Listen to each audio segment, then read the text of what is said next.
একটা দুর্গা পূজা, কালী পূজা এলে, একটা পূজা হলে ডিজে ছাড়া পূজা হয় না। বক্স আনলে কোনো আপত্তি আছে? এখানে কি বক্স নাই? বক্স আনলে আপত্তি নাই, কিন্তু যে গানটা বাজানো হচ্ছে তাতে আপত্তি আছে। যত রকমের নোংরা গান আছে ওখানে বাজানো হচ্ছে। আমাদের এই কমন সেন্সটাও নেই। আমরা এত বিভোর হয়ে গেছি, কলি আমাদের এত আক্রমণ করে বসেছে। তাই আপনাদের কাছে মিনতি থাকবে, এখানে তো পুজো হয় না, দুর্গা পূজা হয়, এখানেই হয়।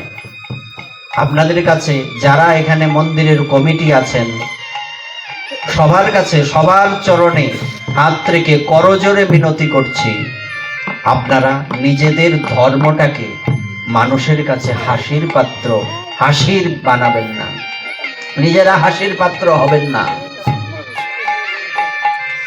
কেননা বক্স আপনি আনেন, কীর্তন বাজান, মাতৃ সঙ্গীত বাজান, মায়ের কীর্তন করেন বাজান, শ্যামা সঙ্গীত, কিন্তু এখানে এমন গান বাজাবেন না যা বিতর্কিত।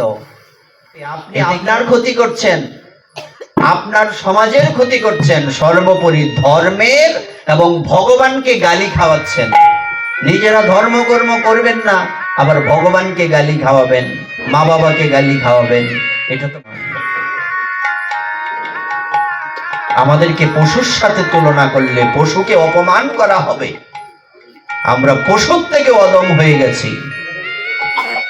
তারপর আর কি, মন্দিরের ভেতরে 1000 পাওয়ারি লাইট জ্বলছে, জ্বলে কিনা? 1000 পাওয়ারি লাইট।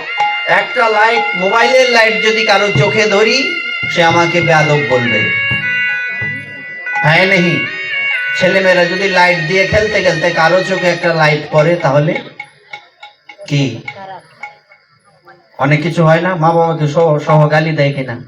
অথচ 1000 পাওয়ারি লাইট মায়ের বিগ্রহের সামনে, চোখের মধ্যে সব গিয়ে পড়ছে। লাইট জ্বালাবেন, বাইরে জ্বালান, ভেতরে এত লাইট দেওয়ার দরকার নেই। লাইটগুলি ভেতরে এইভাবে ঝিকঝিক ঝিকঝিক করছে, কি একটা অবস্থা! এগুলি কি মানুষের কাজ? এটা কি আমরা মায়ের পূজা করছি না উৎপাত করছি? এর নাম পূজা নয়, এর নাম উৎপাত। কল্পতে, এর নাম উৎপাত। তাই লাইট জ্বালাবেন, বাইরে জ্বালাবেন, এত লাইট দরকার নেই। লাইটিং এর বেলায় লাখ টাকা, বক্সের বেলায় লাখ টাকা, 1000 টাকার মদ, কিন্তু পুরোহিতের দক্ষিণার বেলায় গোসাই কর্তা মাফ করে দেব। তোমার মাপ চাইতে কেটা কইছে পূজা বন্ধ করো, এই পূজার দরকার নাই। কি লাভ হবে সব পূজা কইরা?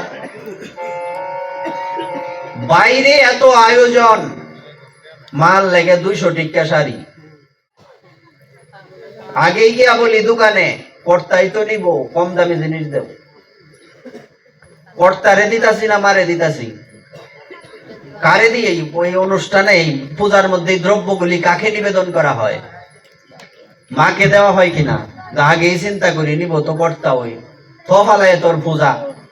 ব্রাহ্মণগিরি তো চাকরি করো নেই বেলা, ব্রাহ্মণ খুঁজাই পাইতেন না কদিন পরে। হ্যাঁ, লক্ষ লক্ষ কোটি কোটি টাকা খরচ করে ছেলে মেয়ের বিয়ে হচ্ছে,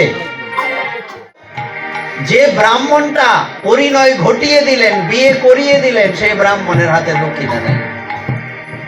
কি করবাম, এইদিকে খরচ এইদিকে খরচ, আরে মূর্খের গোষ্ঠী, এদিকে খরচ এইদিকে খরচ দেখাও, আগে এখানের খরচটা আগে রাখবা। কারণ যে অনুষ্ঠানটা ঘটিয়ে দিল ঘটক, সেই ব্যক্তিটাকে আমি কি করলাম? তার যথার্থ মর্যাদা দিতে পারলাম না। আমার জীবনটা কি উন্নত হবে? হবে না। তারপর